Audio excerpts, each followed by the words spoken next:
Hey folks, welcome to another episode of How Do You Hot Rod with me, the Buick Man. Now recently I sat down with Dave Maxwell and his dad Charlie to talk about Harold LeMay and Charlie's interaction with him.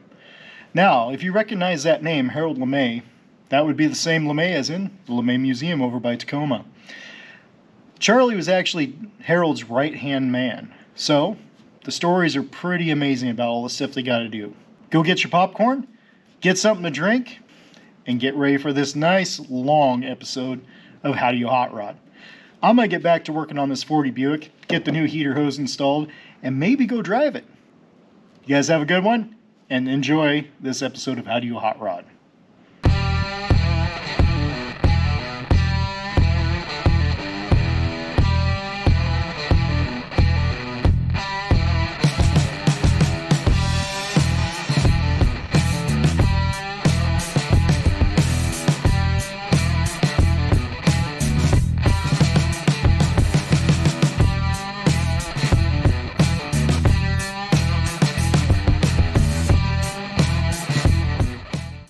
Charlie, good to meet you. Thanks for coming today. Dave, yes. Appreciate it. Always Randy.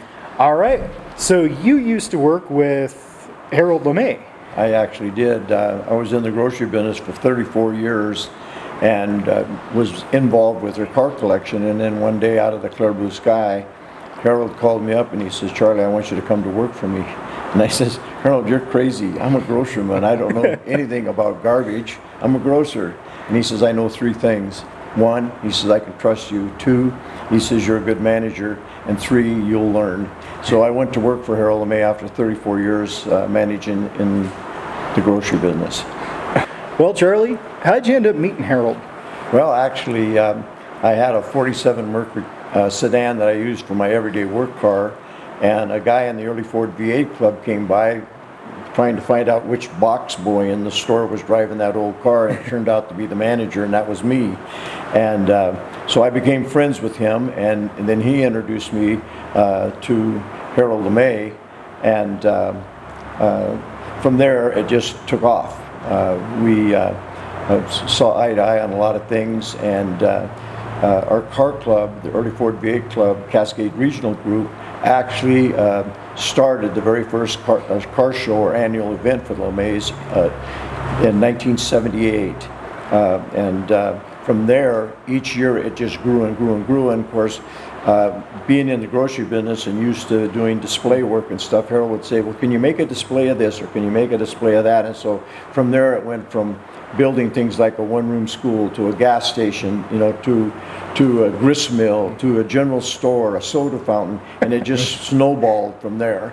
And so each year the annual car show grew and grew and grew, and from there I had more involvement with Harold, getting to travel a bit and buying cars, representing him at car auctions from time to time. And then after that event, he one day called me and said, "Come to work for me," and I did. And so from there, I got paid for doing what I used to do for him for free. That's something else. The thing that got me was that garbage truck he had that he put cars in. Oh, Yeah, I heard a story about it and then actually saw. and I can tell you a story about that as well. All right. For years, Harold had tried to buy an International Scout. It had almost no miles on it. Wow. And it was in a barn in Pennsylvania. And he tried, and he just couldn't get to that spot where the seller would be willing to sell and Harold would be willing to buy. But after he passed away, Doug LeMay got in touch with that fellow that owned that car. And it just happened that we were buying a brand new garbage truck for the company. And so I flew back there, and Doug had purchased the Scout, and we welded tie downs in the bed of what they call a front load garbage truck that picks the containers, the big dumpsters up overhead. And in the dead of winter, we put that, and we had to chip the ice out because the tops are open, so the water would get in there, it'd freeze. And then I chipped the ice out, and then as fast as I got the ice out with a little bit of water left in there, froze again, so I chipped it out. We welded in tie downs, and from there we strapped that Scout inside that garbage front loader, and I drove it home from just outside of not Hershey, but Allentown, Pennsylvania, and drove it all the way home. And I kind of took a southern route because the dead of winter, snow in Montana, the Dakotas and stuff is terrible. And so I drove that big garbage truck home to Tacoma there with that car inside of it. Wow. Yeah. Huh. But Harold had a saying, if you didn't have something on your load, then buy something to make it a load, I went to work for him in 1993. Okay. And I worked for them, for the family business, up until after he passed. The family sold the business, and I stayed on for 8 more years with the new company, wonderful company called Waste Connections, not Waste Management, but Waste Connections. And I stayed on for another 8 years with them. And then when my wife passed away, I said, hey, between working for the LeMay family and Waste Connections and the grocery industry, 57 years was long enough, and I hung it up. But to this day, I still work with Doug LeMay 2 to 3 days a week, just as a volunteer, which we have many. I work with Doug on the properties, moving the cars, doing stuff, with the family collection, because we have the museum downtown, but we also have Marymount, which houses the family's personal collection. Okay. And so there's literally hundreds of cars there, and since Harold's passed, they've purchased several hundreds of cars. Wow. So now I heard a little rumor that there was a whole bunch of cars that they didn't know he had bought. Well, all over the place. There's a lot of stories, and they get a lot of legs sometimes. But the reality is that they pretty much knew everything they had. Okay. And in fact, when he passed away, they hired a group called the Auto Appraisal Group, and they came out, and it took them months to inventory all the cars because at one point in time he had over 3,000 antique and classic cars. Wow. And Harold would buy property when he could that might have barns on it, or chicken barns, or whatever it may be, or garages, and he would use them to store the cars in and then rent the house out, and he invested in a lot of that. But the reality is that they had a pretty good handle on most of the cars, Okay. And so, like I said, it was a rumor. yeah, so. I know. Well, tell me a little bit about what we got here. We got a book. Well, actually, a friend of mine, David Dickinson, is a writer, and he started what's called the Old Car Nuts book. Okay. And this particular number 3 is about road trips, and it's about car guys and their experiences going across country looking for cars, whatever it may be, and their experiences that they had. Well, before Harold passed away, the last trip we made was to Hershey, Pennsylvania, where we drove a Kenworth semi-tractor without the trailer all the way to Pennsylvania, 3,000 miles. And then back there, we had purchased in advance a Snyder trailer, one of those big orange ones you see on the road. Okay. And we put 3 antique trucks in it. They were recognized as AACA, classic cars or trucks.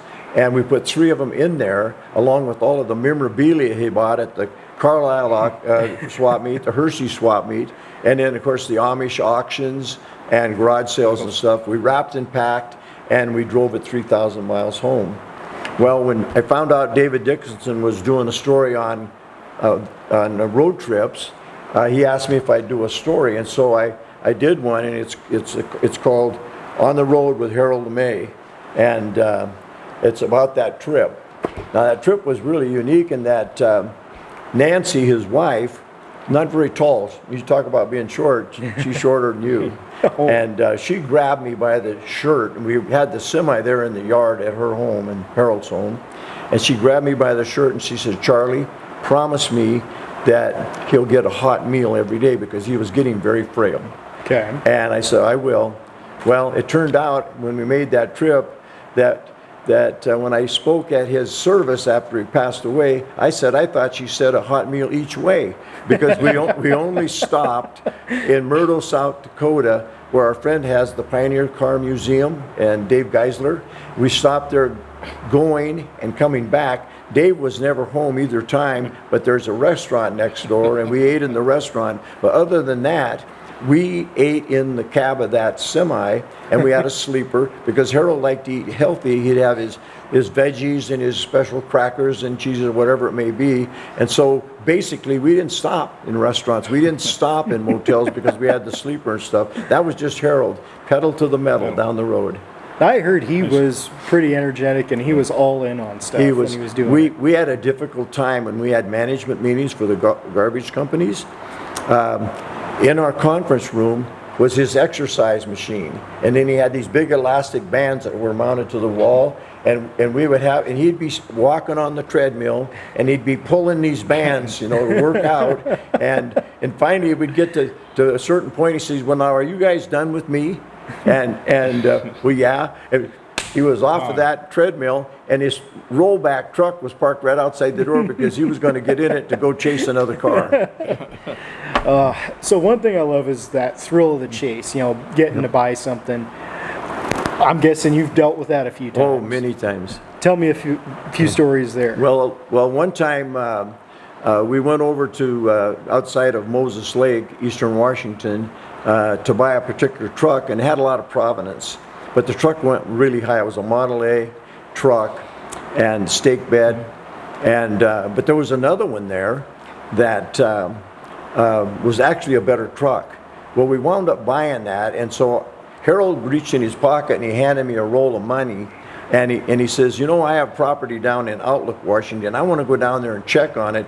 You see what you can buy here, So he left me and took off, and it was kind of funny because we had stopped at a garage sale in that area, and I bought a bag of homegrown cucumbers. And the one thing I've learned as a Boy Scout leader was that, cucumbers are mainly water. Yeah. And I told him, I says, if you're ever out hiking, you got a cucumber in your backpack, you can just chew on it, and it fills you up and it refreshes you. And when he came back, he says, "Boy, Charlie," he says, "I'm so glad you told me about those cucumbers because I ate them all." We hauled cars from that place in Outlook, Washington. It was an old lumber yard, and it had a lot of shops and buildings for lumber and for lumber to dry. Okay. And he bought it because at the time he didn't have a lot of buildings. They didn't have a museum downtown, and so he didn't have enough buildings to store a lot of the cars. So we actually hauled cars over there and put them in there. And then there were cars from an auction in Idaho that he had purchased, and he put them in there. Well, anyway, once he started building more space to store cars at home, we would go over and take 2 trucks and a trailer each, a rollback truck with a big trailer. And of course, a trailer, 1-car trailer meant to Harold 2-car trailer because we got 2 cars on each trailer and then 1 on the truck, so we could haul 3 cars. Well, he had a brand new rollback, and then he had another one that was a GMC, I believe, and it was had a turbo on it. And we could go over and load up, and I always got home, and we'd be sitting there with Nancy, his wife, eating dinner, and finally Harold would come rolling in because I was so much faster than him. So the last trip we made before the snow flew, we were putting a Pontiac on my trailer, and I wasn't paying attention, but he loaded it backwards. In other words, we had a car up in the front, and he had the engine out over the back of the trailer. Okay. So we tied it down, and we all took off, and I'm up the road, and I'm on this because the trailer is going just like this. I can only go 45 miles an hour, and I'm stopped on the shoulder of the road, tying the load back down again, cinching all of the straps up and stuff. And Harold comes by and he says, "What's the matter, Charlie?" I says, "We didn't load this right." And he says, "What?" I says, "You got this thing loaded backwards, got all the weight behind the rear axle." And I says, "I can only go 45 miles an hour. He says, "See ya." And I says, he left me. When I got home to the house, he was sitting there eating dinner, and he had the biggest laugh, because when you're going down the road and your trailer starts to whip a little bit, all you got to do is let up on the gas, or step on the brake, and it'll straighten right up. So anyway, yeah, he thought that was really funny. So how many cars do you think you hauled back for him? Oh gosh, Boy, that's a story. I got to tell you. That's the point. Yeah, I'll tell you. You know, he used to say, every time I buy a new car, that darn Charlie gets in it and drives it before I get to. And one year, we were at Hershey, and he bought a 1933 Dodge, and beautiful little coupe, 3-window coupe. Nice. And so when we took it off of the field, I actually drove it around to the place where we were going to load it up and have it hauled home, you know, bring home. And so from that point forward, he always wanted to jump in first, you know, and say, I'm going to drive my car before Charlie does. But we hauled so many cars from back there. I know that Dave Stouffer, one of our volunteers from the very beginning, and I would drive the rollback back there, and oftentimes we would take a car back there for somebody and pull a trailer that was going to sell a car back there. One of the cars that Dave and I hauled was a Stutz DV32 boat-tailed speedster, because they were going to use it in the Great Race the next year. So Dave and I hauled that car back there, and we brought back the 20s Abadal Buick home from there. But so many times we bought cars back there that there was 2 cars we brought home when we drove them home. And one was a Buick and one was an Oldsmobile. It was a big body like the Cadillac series, and it ran beautifully at idle. But little did we know, out at freeway speeds, the float was sticking. Oh, okay. And we had a devil of a time, and we finally tapped on it and got it going, and we got home. But we thought for sure it would only go, Dave says this thing will only go 50 miles an hour, and now you're doing 70, you know. And but another time, I said to Harold, I says, you know, I'm not going home on that Boeing 727 or 37, whatever it was. I says, let's buy a car and I'll drive it back. So we bought a 70 Olds 442 convertible, powder blue, beautiful car, fresh restoration. I said, I'll drive it home. What a mistake, because it hadn't been road tested. So anyway, I start for home, and it's raining cats and dogs, and the top starts leaking, you know. And so I got water coming in, and I'm thinking I'm getting water in Harold's car, you know, and it's running lousy. And I'm driving at night, and I'm coming through like St. Louis area, and freeways are big back there. And it was like 6 or 7 lanes, and I'm driving that Olds 442, and all of a sudden I see all these headlights coming.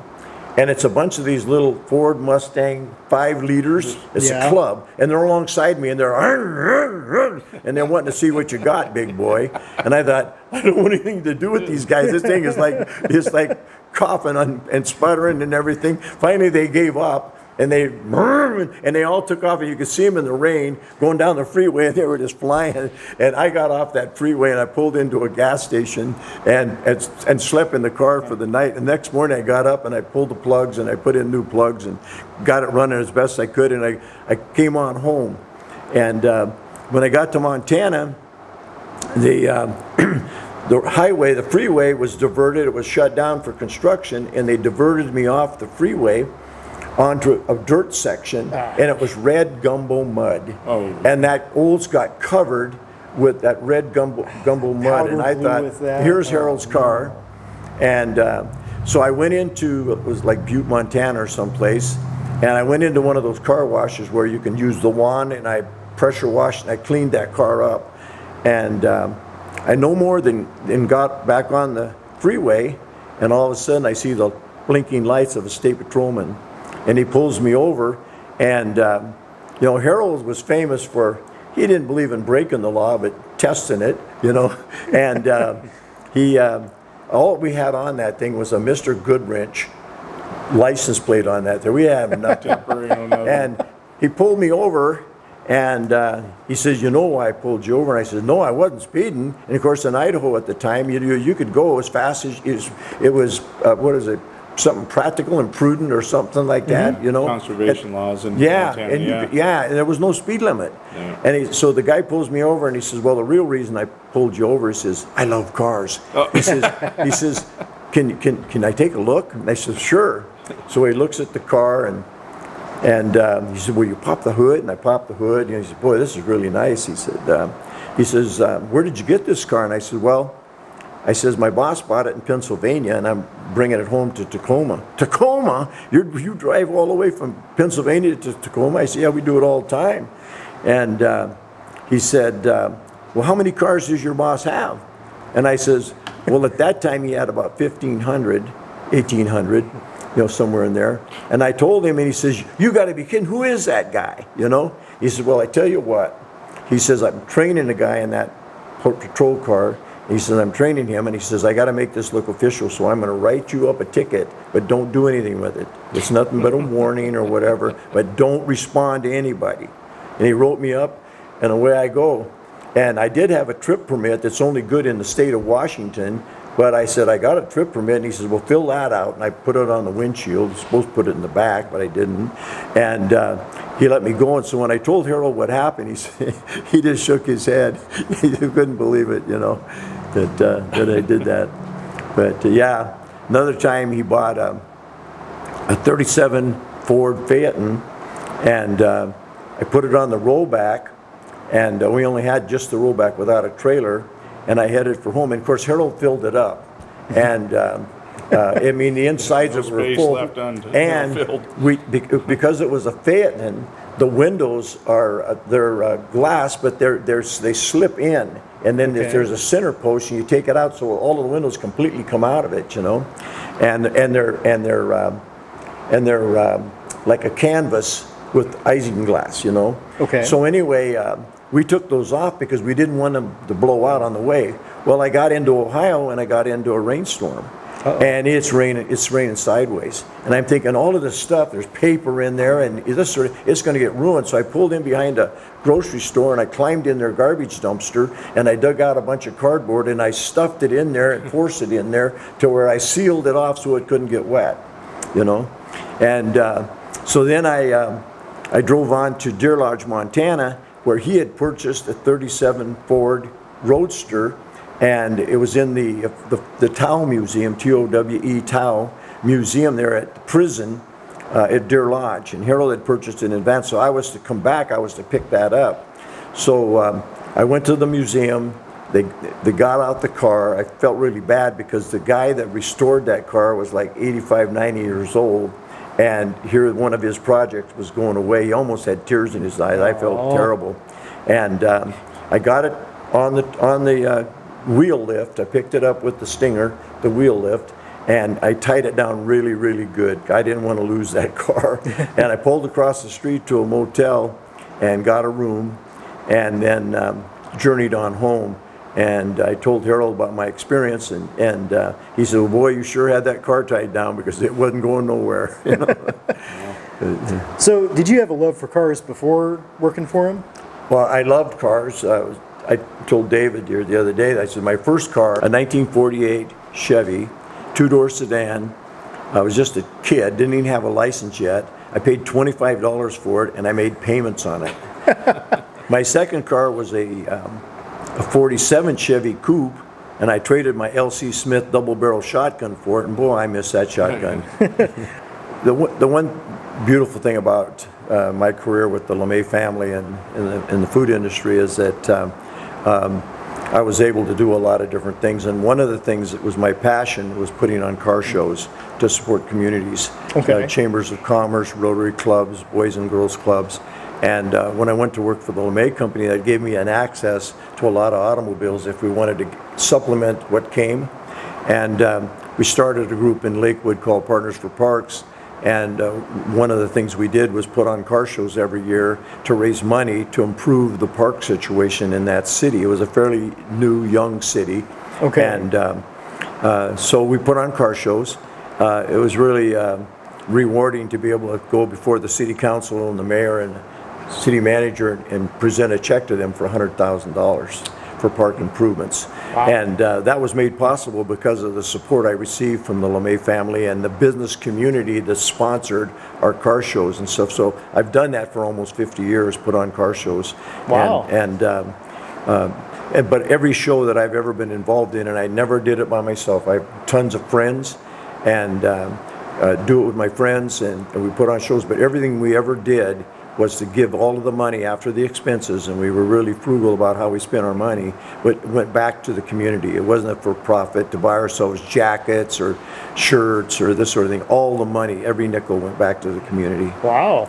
And we did an event at the LeMay home for Partners for Parks. It was called It's a Doozy, and it was where you dress up nice. We had Doozy on display at Duesenberg, on display. We brought in live music, and we brought in a group from Tacoma that had been around for years and years and years, and they entertained. Brought in Miss Washington from the Miss America program, and people dressed up, and we had nice food and things for them. And then they got to tour the LeMay home grounds. That was at the LeMay home, and we made a lot of money on that. That's where we accrued that money to where we could present a nice big check to the city to improve the parks, But anyway. In that same note, I want to kind of take you back, keeping on that thread, the park activity and your activities in the community.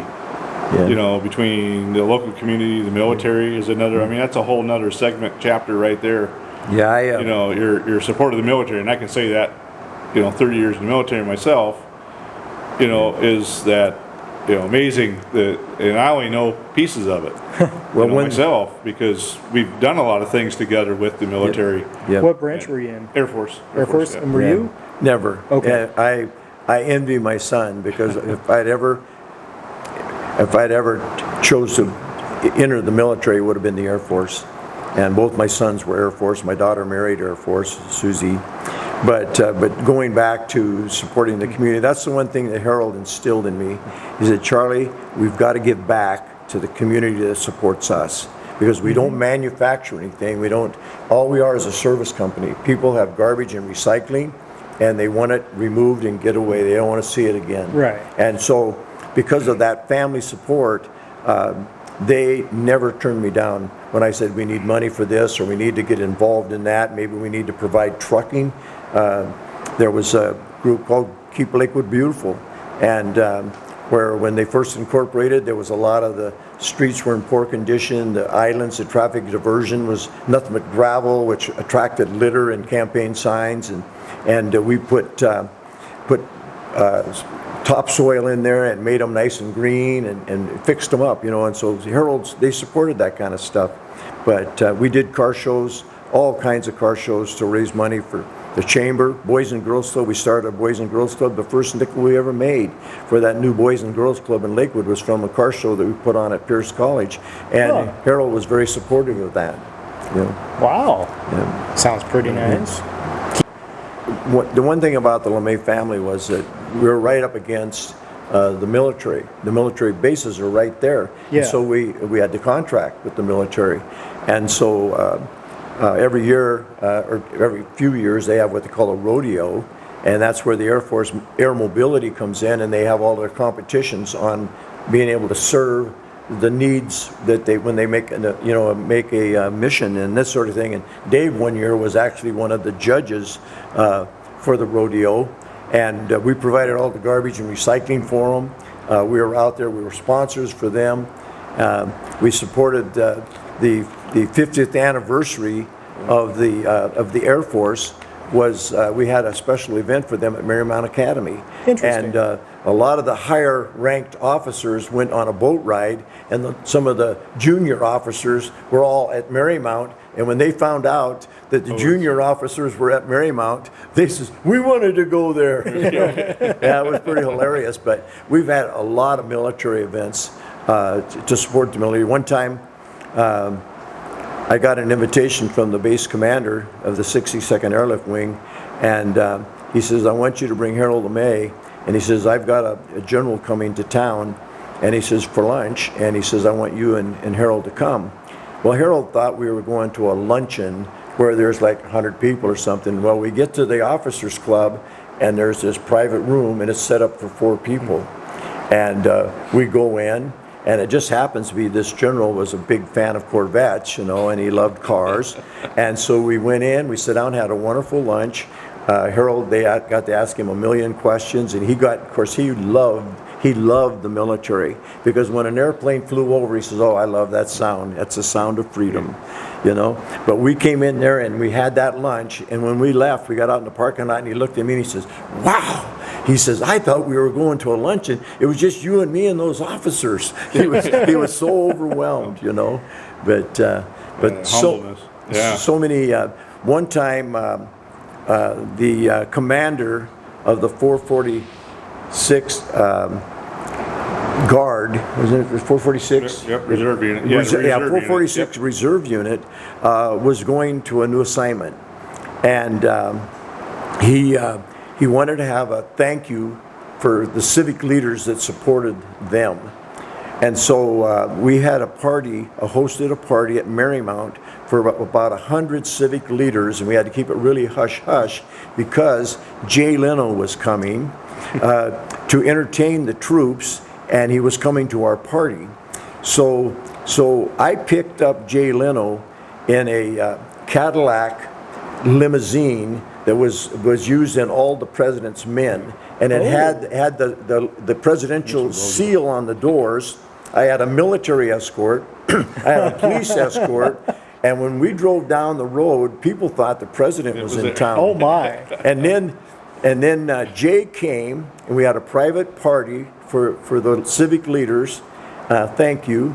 And then I drove Jay right down the middle of side of one of the big buildings. We call it the White Building, where we have cars on a shelf that they're 3 cars high, and it's 340 feet long. And I drove Jay Leno right through there, and he's looking at all the cars.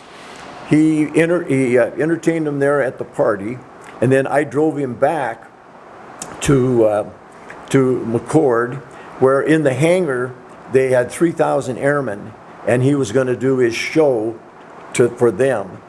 And I drove him right in there, and he was in his blue jean shirt and his blue jean pants, and he got dressed in his suit, came out, and did his monologue and his show, and then he got right back into his blue jean shirt again. He was just the most down-to-earth guy. Well, the next day, that was a Saturday. The next Sunday morning, on the front page, somehow the news got word of it, and on the front page there's a picture of me driving the limo and Jay Leno's head hanging out the door. And I got calls from all kinds of people saying, "Charlie, Jay Leno was in town," and he said, "And you didn't tell me. I'm mad at you," you know. I says, "I couldn't tell anybody," you know. But anyway, Jay came, you know, and did a wonderful job. The most humble, down-to-earth guy, you know. And but that was quite an event we had there at Marymount. But that's just another way of the family supporting the Air Force. One year during the rodeo, we had a 1940 Chevrolet paddy wagon that was restored. And we put the Air Force decals on it and everything, and decorated it up like an Air Force vehicle. And we had all of the awards for the rodeo participants in that. We had military guards armed, guns exposed, and I drove that right to the stage in that hangar.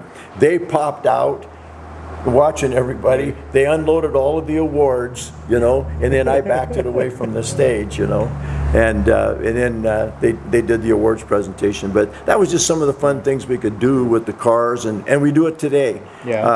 We get calls from people all the time that want to have a car for an event. Sometimes it's a wedding. I've driven many people, their sons and daughters, in a wedding. In one of the LeMay cars, you know. Wow. So, I didn't know they did that. Yeah.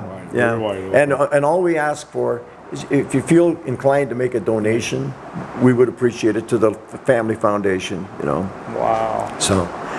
What is one that just stands out to you? To me? Yeah. Well, it's going to be hard to pick out like one specific. It's not hard at all. Oh, really? It's always been the same car.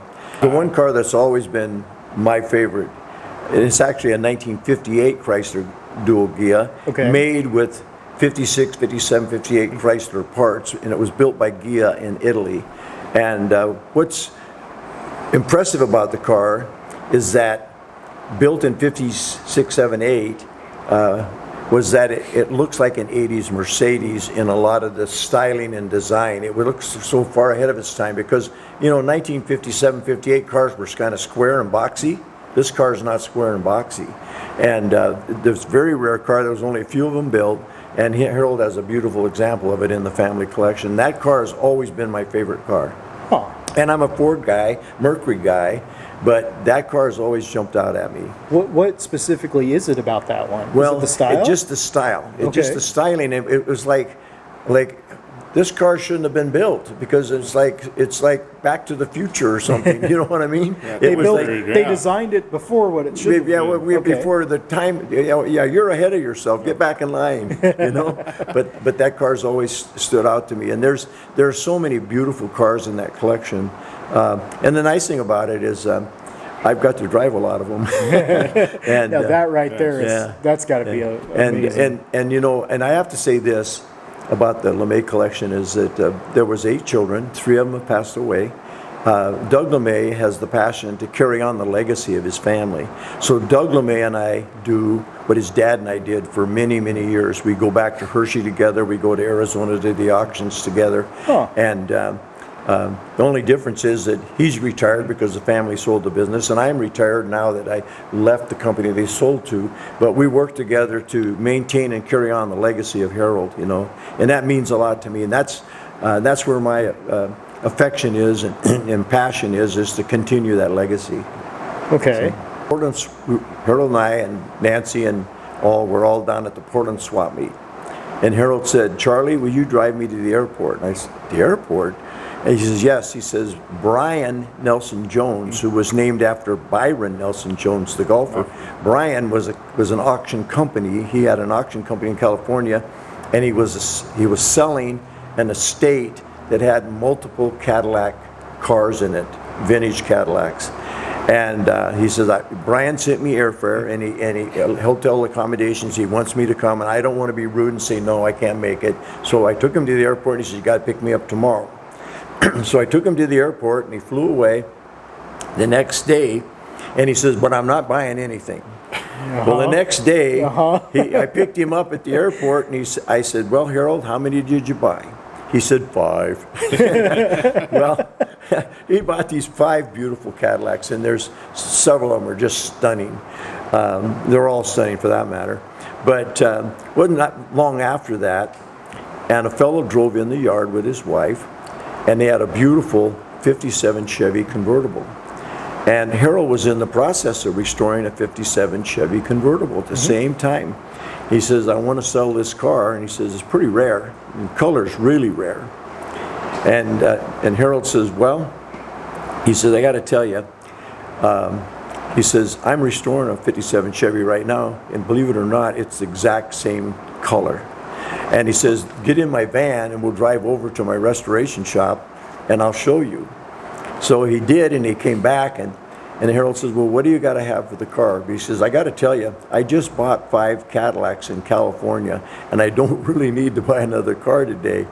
And the guy says, "Well, I've got a lot of money in it." And Harold says, "I know, I believe you do, because I've got a lot of money in the one I'm doing." He says, I understand. And he says, "But this is what it's worth to me." And so Harold made him an offer, and he said, "Gosh," he says, "I couldn't sell it for that." And he says, "I don't blame you." Harold says, "I don't blame you." He said, "I really want you to sell it and get what you want for it." And so anyway, but he said, "Try to sell it, to somebody that, can pay your price, But he says, "That's what it's worth to me." So he left. A week later, they came back, and the guy says, "Well," he says, "I've been talking to my wife." And Harold says, "Wait a minute. You've been talking to your wife?" He says, "I tell you what, let's let the wives talk about it." So Harold and him wandered off, and Nancy says, "Look, Harold is not trying to beat anybody out of a car. He doesn't need that. He's got so many projects in the pipeline that he probably needs to do. He doesn't need another car. He just bought 5 Cadillacs in California, but that's what it's worth to him." The gal looked at Nancy and says, "We'll take it." So now Harold has two Cadillacs, same color. One's got a Continental kit and the other one doesn't. But that's another story about how the cars came down the line, you know. And what got it? Like, how come he started doing all the cars? You know, why wasn't it planes, or what was his attraction with the cars? Believe it or not, Harold LeMay was a pilot. I got to tell you this. I got to tell you this story.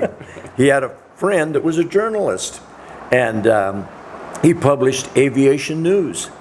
And Harold and him had been friends for years. They'd done some business dealings together and this sort of thing. And one day he was sitting in Harold's office, and he says, "Harold," he says, "you know, you got that property out there by the airport, and I got the property out there by the airport. We're kind of up against each other." He said, "Why don't we come together and build a golf course?" Harold says, "Are you nuts? We don't know anything about building a golf course." He says, "You're a newspaper publisher." And he says, "And I'm a garbage man. We don't know anything." He says, but Harold says, "But you know what? The next day we were bulldozing." And he built a golf course. It's called the Classic. And it was written up at the time in Golf Magazine, at that time, as the best greens in America. That course, it's called the Classic. Man. And they named it the Classic because of the classic cars, you know. But Harold himself was actually a pilot. And he had a low-wing Mooney, and he used to fly it back in his younger days, you know. And he was an incredible man. The thing about Harold was that he wasn't an orphan. His mother had 2 boys and a girl, and he went to live with a family that he called aunt and uncle, but they were just the family friends. And he often wondered, you know, why it was me to go live with them instead of Buzz or Ginger, you know. And but so Harold learned at a very young age to be very self-reliant, and he knew that if he was going to be successful in life, that it was going to be up to him. And so he had an incredible work ethic. He worked smart. He didn't panic if there was a problem. He would say, you know, I think I'll just wait and think about this for a little bit. And a lot of times a problem would solve itself. Rather than making a decision you regret, a lot of times he would just let the problem solve itself. Man. He also had a way of evaluating people. He says, you know, a person screws up once in a while, but, you know, think about all the good things they do. You know, think of the years of the good things they do. So he says, you know, I have this shelf, and I've got jars on it. And he says, every time they do something good, he says, I kind of put a coin in there. And he says, you know, I just keep adding coins to those in that jar. And he says, if a guy makes a mistake, I might take a coin out, but I don't fire him or get rid of him, you know. And he says that has been so helpful to me and successful in managing people, you know, that, you know, you got to think about the good things they did. You know, they made one mistake, you know, learn from it and don't do it again, you know. And so he was a wonderful guy to go to work for. I never had any hesitation when he offered me that job. I went home and told my wife, I says, I'm going to go to work for the LeMays. I'd been with the same company for 34 years. I grew up in that company. You know, they raised me, you know. And I called him the next morning, and I had read a letter of resignation to the owner. It was a widow of Johnny's Food Centers. And I called Harold, and I says, I'm taking the job. And he says, you are? And he says, I said, well, doesn't the offer still stand? He said, by all means. But he said, you know, Nancy and I went to bed, and Nancy said, you know, Charlie, his Boy Scout troop is there. His church is there. He's involved in the Chamber of Commerce. He's worked there 34 years. He could walk to work if he wants to. He's so close. He's not going to take that job. And they went to bed thinking I wasn't going to take the job. Well, the next morning I called him at 8 o'clock. I said, I want you to know I'm coming. And that was the best move I ever made in my life. Wow. Yeah. Harold had a garbage route. Okay. It was unregulated business. It was like a free-for-all. But he had a garbage route, and a friend of his had a garbage route. But they also each took trucks and made seats in them, on them, and they hauled workers to Bremerton to the shipyards during the Second World War. Okay. So they were sort of like in the bus business, hauling these workers over there. Well, Harold was smart. He said, you know, someday this war is going to get over, but garbage is forever. So he said to his friend, he said, tell you what, I'll trade you, you know, my bus route for your garbage route. You like the bus business. And he said, well, I'll make that trade. So now Harold wound up with 2 garbage routes, and his friend went into the bus business. Well, down the road, I guess they formed Metro Transit. But anyway, Harold was in the garbage business. From there on, the state regulated the garbage business because they wanted to have universal service to everybody, in the state. Because why just pick up the people near your office? You got to go 50 miles out to get that customer out there at the same price. So they offered them what they call G certificate, and it's a certificate of service, and based on health and safety. And so they divided areas of the state up and gave each holder of a G certificate the rights to provide that service. And so it's what they call a regulated monopoly, and it works really well. Because they give great service, and they are very competitive in price, because first of all, the UTC, Utilities Transportation Commission, regulates what you can charge for your service. Just like the telephone, and just like the utilities, and so on and so forth. So that's how he got started, was with that one route, and it went from there to, and when he passed away, his company was the 10th largest family-owned garbage company in America. Wow. So it was quite a success story. And I'm sure, with the garbage truck, you can be, oh, hey, look at that, or what's that over there as you're going down through that route. Yeah, he was always looking. Look at, before you jump into there, so back to, you talked about his ethics and things, and how his work ethic was developed.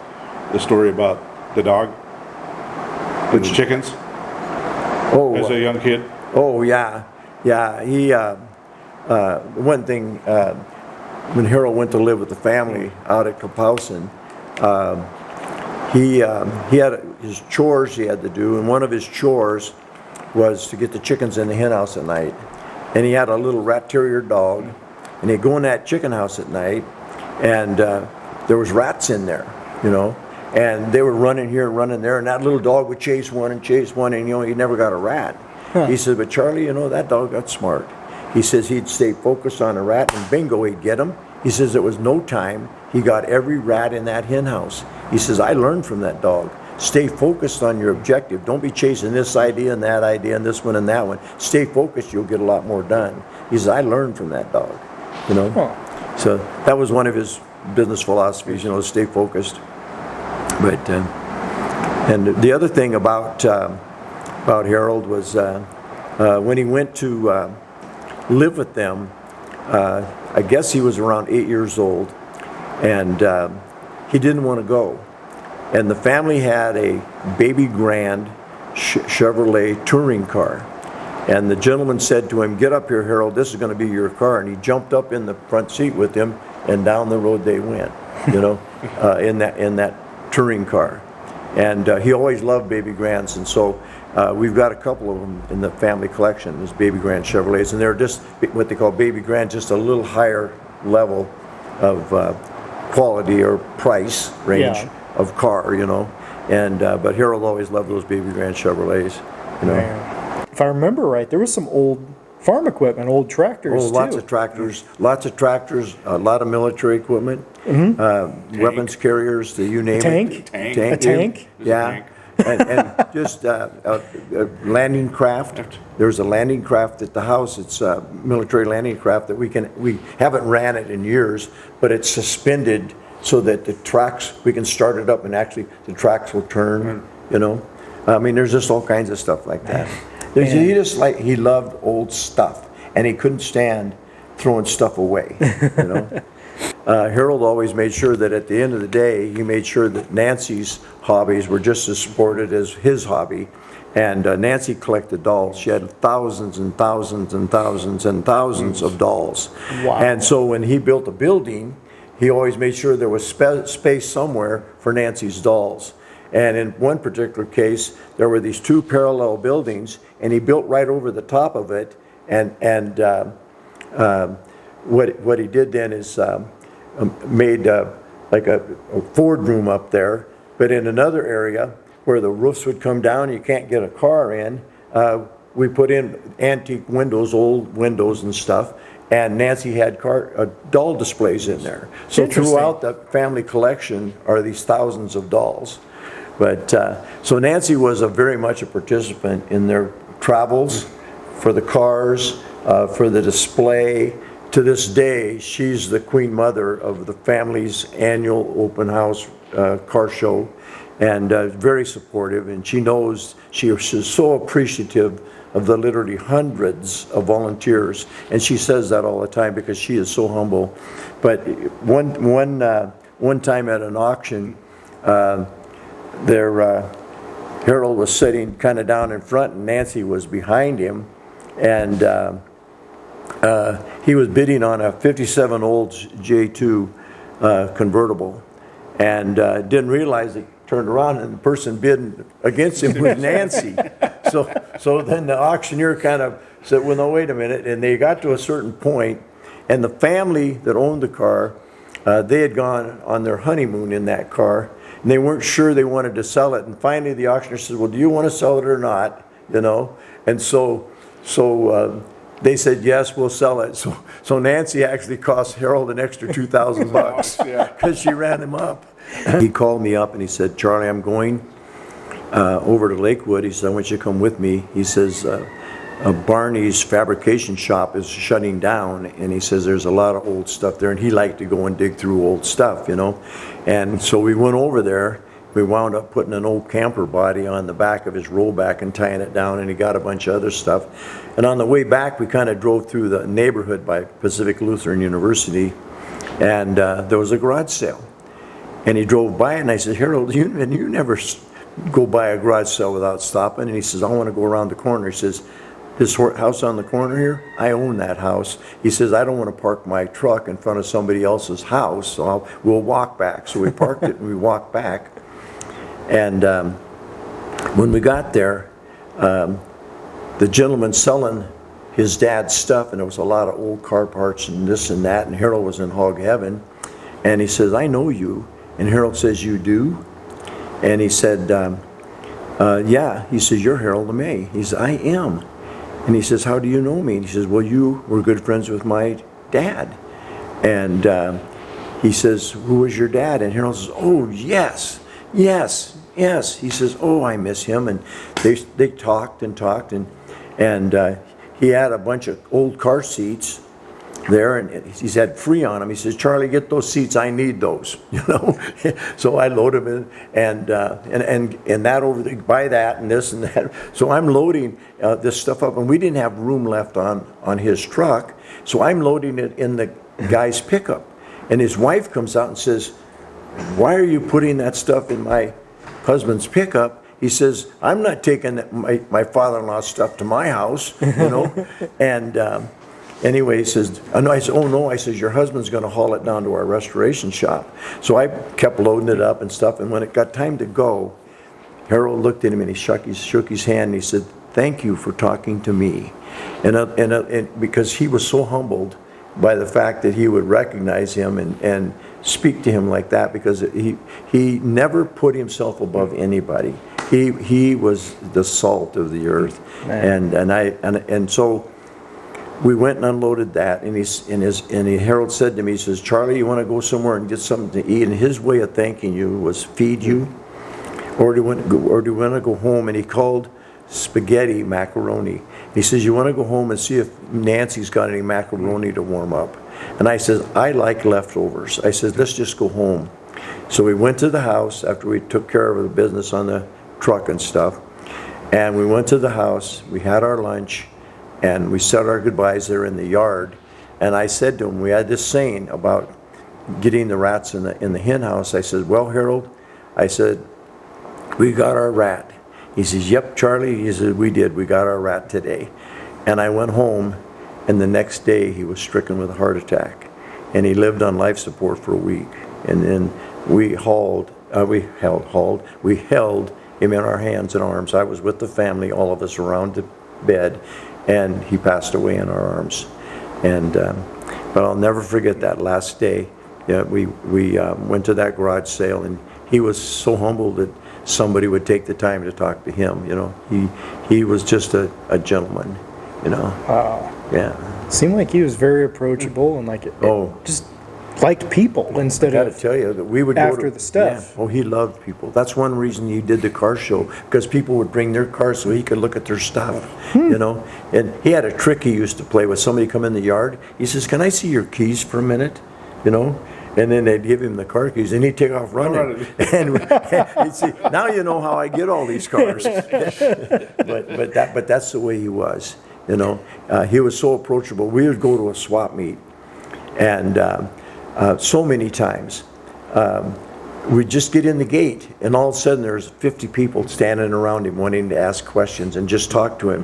And I would go up and down all the rows, and he'd wave to me and say, "I'm coming, Charlie." And I'd go, "I'm coming, Charlie. I'm coming, Charlie." You know. But I remember the Bremerton swap meet one year. We pulled in, and there was this beautiful 51 Mercury customized four-door. Just had the most beautiful paint job. Still got it on it today, and just well done. And he said, "It's got a for sale sign on." He said, "Jump out and see what he wants for it." I jumped out, and I asked the guy what he wanted for it. And he was pulling up to his space to back in. I says, "Sold, we'll take it." So I'm pulling the for sale signs off the guy's car, and people are rushing up because, you know, Mercuries are pretty hot, 49, 50, 51. And he says, "Why are you taking the for sale signs off?" I says, "Because the car already sold." He says, "What do you mean? He hasn't even parked it yet." I says, "The car just sold." And I bought the car for Harold right there on the spot, you know, that day. And but there was just so many things like that. We were at Monroe swap meet one year, and you were there at that swap meet. One year, there was this beautiful 41 Ford stake bed truck that's just really overly restored. And Harold asked what the man wanted for it, and it was a pretty high number. And we made a fair offer, and the guy says, "Well, I'll think about it and appreciate it." And so we were leaving that day, and I said, "I'm going to run back and see if that guy's got any offers on that truck." And went back, and I says, "Well, it don't look like you sold your truck." And he says, "No," but he said, "Well, does your offer still stand?" I says, "Yep." So I went and got Harold, brought him back. We bought the truck and brought it home, you know. But there's so many stories of doing stuff like that with him. Man. You know, amazing. Now, did he ever let anything go? Like when he bought a car, brought it home? There's another story. There was a fellow in Seattle that restored a 1938 Buick. Ooh.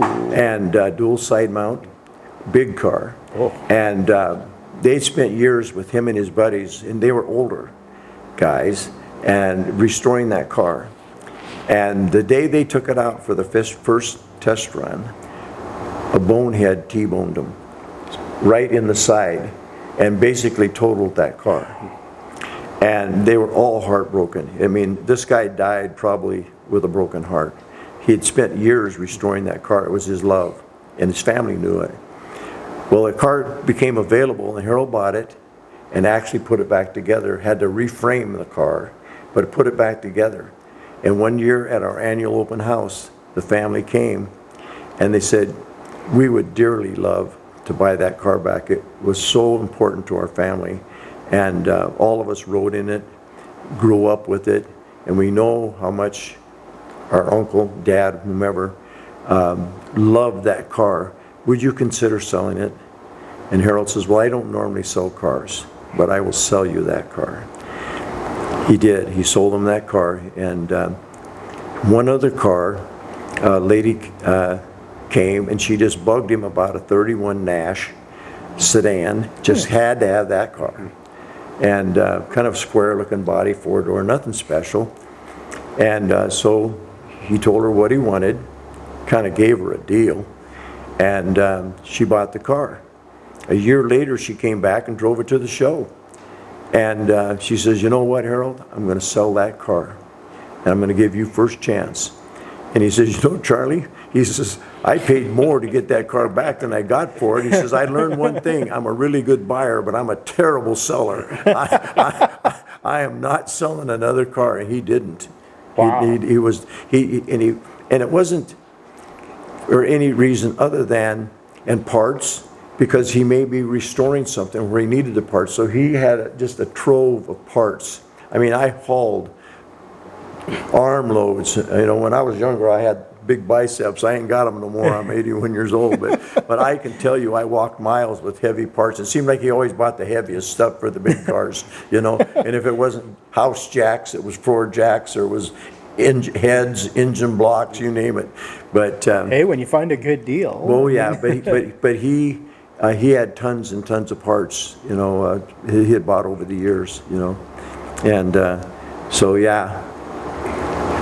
Now, did you guys ever go chasing after something you heard about? Like, Many times. okay, I got another story. there we go. We heard about a Chrysler, a 46, 7, or 8 Chrysler with the wood, a Sportsman, with the wood on the sides, convertible. Ooh.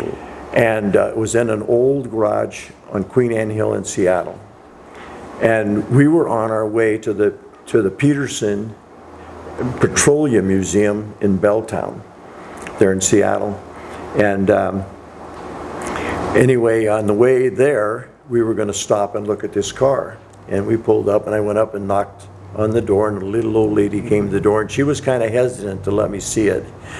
But I said, we've been told about this car. We've been told you're going to sell it. I have Mr. LeMay from Tacoma, and he's interested in buying it. He would like to see it. So we opened up this old garage, and it's like a one-car garage with a little space on each side. And I wasn't paying attention. And in those old garages, they used to have a pit where you could get down and do the lube on your cars. It was very common. Well, typical, that garage had one of those pits. And I wasn't paying attention. It had sheets of plywood laid on the floor around the car.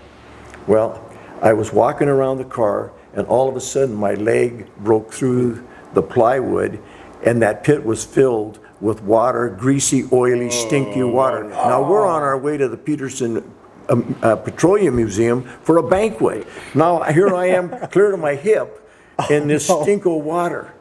So anyway, and I tore my hip up to boot. But anyway, we left there, turned around, went all the way back to my house in Federal Way. I quickly changed my clothes, washed myself up, put on fresh pants and different shoes, and we went to the event that night. The bummer part of it is Harold never did buy that car. He never got the car, but here it was. But it was one of those pits underneath the car, and that plywood had absorbed the moisture, and it was rotted, and I went right through it. Oh man! And over there's a ton of moisture. Yeah. This is. Was there a certain brand that he really was affectionate towards? In the beginning, he kicked himself for this. In the beginning, he was very fond of the Chevrolets. Mm-hmm. Well, yeah, you said he had, 60 he was very fond of the big cars, the Packards, the Lincolns, and those kinds of cars. But later, along in his collection, he discovered the Fords, and he wishes he had bought them back when they were cheaper than when he did finally buy them, you know. So he bought a lot of cars, just like the story I told about coming home from Hershey with the 37 Ford Phaeton and the 37 Ford Roadster. He did buy a lot of Fords after that, after he got started and it was making his collection to the size it is today. But that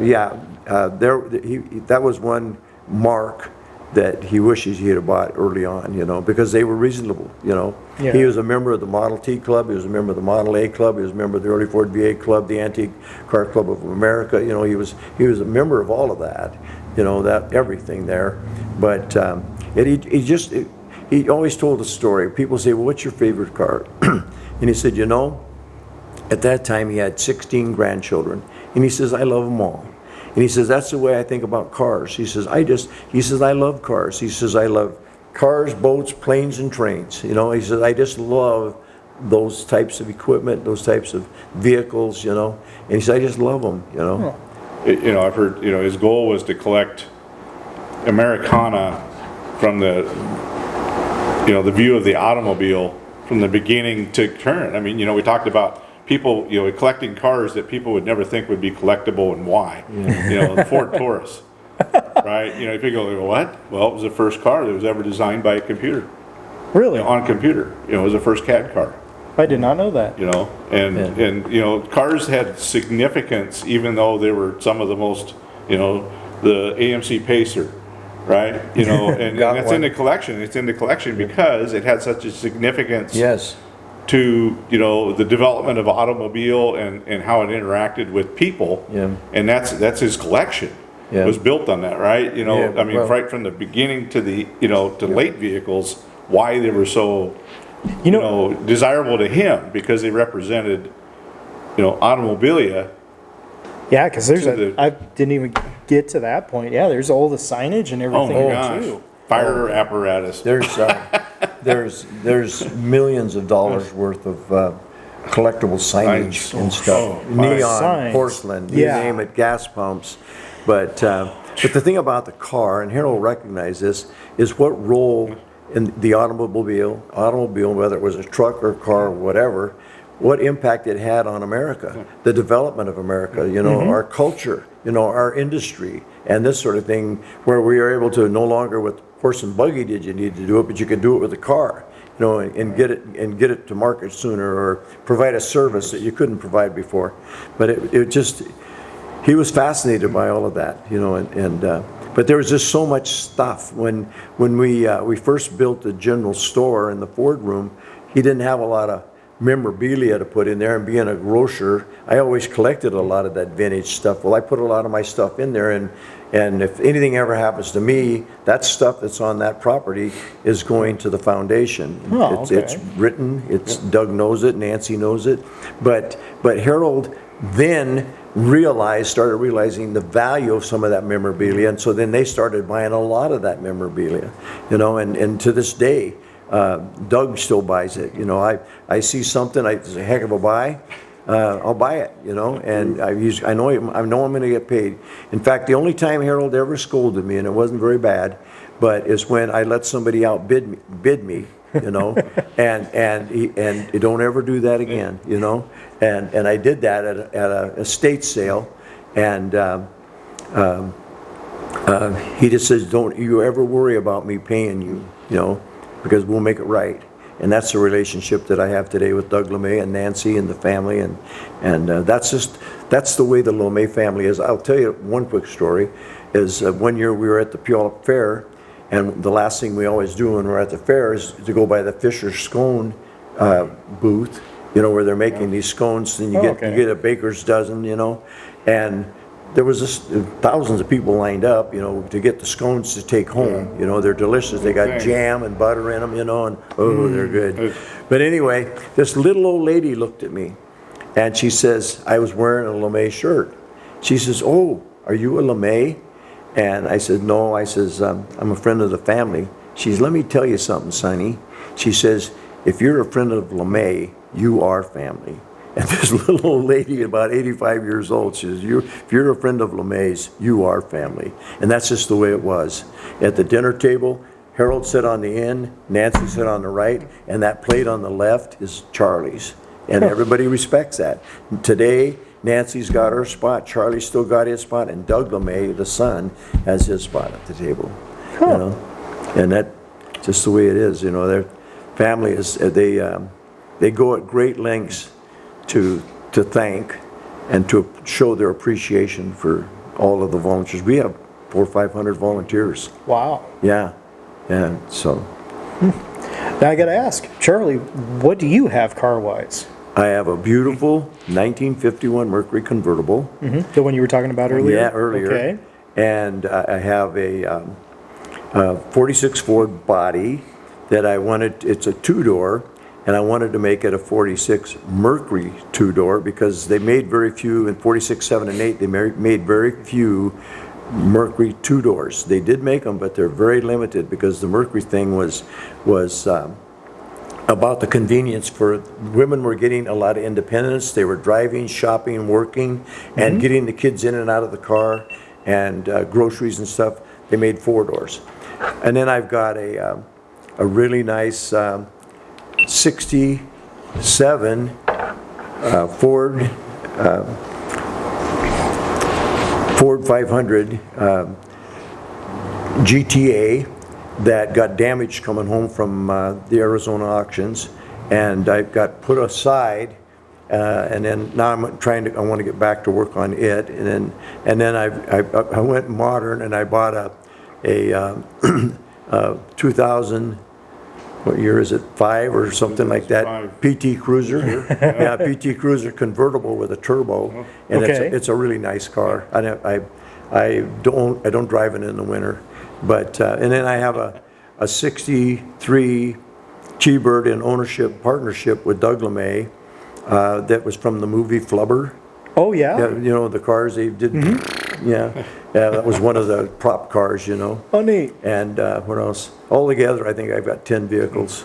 But Why the PT Cruiser? I have got to ask about that. I loved that design. Okay. And it was at the LeMay auction a year ago. Was it a year ago? Yeah, It was a year last year, ago. yeah. Yeah, it was at the auction, and I really liked it. It was a beautiful car, and it was in my price range. It was one of the first cars sold, and so I bought it, you know, and we had a lot of fun with it during the summer months, and then I just covered up for winter. I'm just now going to go and put the insurance back on it because I take it off in the winter, but I've had a lot of cars in my day. It started with that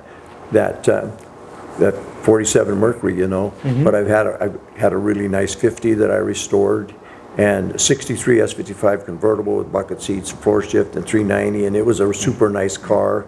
And I recently got reconnected with an old guy I met years ago that now owns that car. He was walking around the swap meet with an A-board on, and he says, need parts for 63 Mercury, and I'm thinking, why does he need parts for 63 Mercury? So we got to talking, I asked him some questions. I says, that's my old car. And apparently somebody had damaged it. He needed visors, the framework for the visors, you know. I says, that car was perfect. When I sold that car to a guy, that car was perfect. And he said, well, it needs some help. So anyway, and the funny part about it was I took his information, and I went home and I was going through a bunch of pictures in my desk drawer, and I came across an envelope, and written on the back of it was his name, Fred Leenstra. But he was at that time he was looking for Mercury Woody wagon parts, and I had met him probably 20 years before, and that was that note laying in there. And I said, so I called him up. I said, Fred, I said, our paths crossed a long time ago. Do you still have that 49 Mercury Woody wagon? He said, yes, I do. It's all restored now. I said, well, guess what? I found this envelope from way back with your name on it. And I says, your phone number, you know. And I says, you were looking for parts for the 49 Mercury Woody wagon. He says, yes, I was. So anyway. The car world Cars. could get kind of small after a while. Yeah. And with the number of them that you guys... Yeah, and I for a long time, I've just put on car shows and stuff because what I love to do. I don't do it anymore because my wife passed away 7 years ago, and I made myself a personal commitment that I want to spend more time with this guy, you know. And he moved all the way over here. Well, yeah, he's been here for quite a while, but anyway, yeah, and he doesn't Journey. know. It's a good journey. Yeah. Did you get to see a fair amount of this too while you were growing up with the cars? And man, It's like I said, it's hard to even, you know, you've been to the collection, you've been around and all that stuff, but the background of it is it's so hard to even express without seeing it. I always just tell people you got to go see it. Well, Just, you tell people promote about that. it, but unless they go, they'll say, I had no idea. Yeah. well, it's that like- little bit that I saw when I was over there last year, you know, there's no rhyme or reason. There's just cars and Yeah. there's stuff, and you know, I like seeing what's back there. And I start looking. Next thing you know, my girlfriend's like, "Where'd you go?" I'm well, off on a it goes tangent, that you know, way. and it got off Yeah. that way. But yeah, it's like you can't. It's hard to describe the Mona Lisa to a blind person. Mm-hmm. You know, Yeah. what it is. You got to go see it, but it's so immersive that, you know, even the time I get to spend there, you see something new every time. There always is something new. I can tell you that because Yeah. you know, being able to travel with them and, you know, go like Barrett's and you know, go back to Hershey or something like that. Yeah. The passion's still on. Right? Is Doug still going and buying Absolutely. stuff like that too? Absolutely. Wow. Yeah. Charlie, how do you hot rod? How did I? How do you hot rod? Well, it's pretty simple. I take one of my cars to a show. I'm not interested in trophies. I'm not. In fact, I what good are they? You know? But I do put on shows. I haven't done it for a long time. But how do I hot rod? Staying engaged in the hobby. And the thing about the hobby is the common denominator is the car, because I've got friends that are multimillionaires, and I've got friends that are just average Joes like me, you know. But you put the car in the middle, and we're all on the same level. Yep. And I absolutely have so much passion for the hobby. And my wife and I, we used to take our Mercury down to my hometown, which is Renton, which is north of where I'm at, where Dave was born. But and we used to cruise the Renton Loop. You know, it's got quite a history. At night, just cruise around. You know.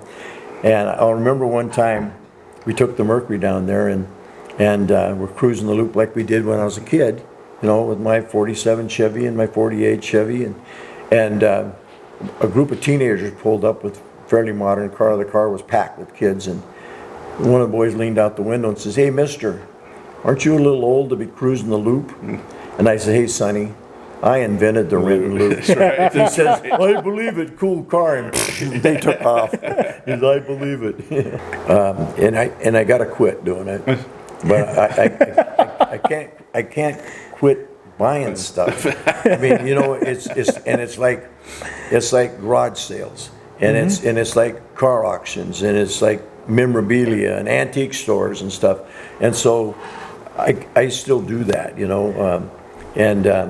But sooner or later, you know, I'm going to pass on, and Dave's either going to get a whole bunch of stuff to deal with, or whatever, you know. Some stuff's going to the foundation. But anyway, Tomorrow morning, you talk about that. We're heading to Applewood Mercantile. You know, go search some rusty gold, right? Tell Dave Randy says hi. I will, definitely, yeah. 'Cause I I'm actually, from that that's area. my hometown. Yeah. So So we're heading out there to look for some rusty gold. I haven't been out there in a while. oh, well, You know. see, I make things out of junk, and I saved lumber for years. This showed up today. what's that A say? Maxwell radiator. Oh yeah. Yeah, he showed me a picture. He was at a swap I was meet. at Street 10, and an old guy in the corner had some old radiator shrouds. Oh yeah. And a couple of them he was claiming to be like 23 or earlier Maxwell. 23 or earlier. And it was just painted script on it.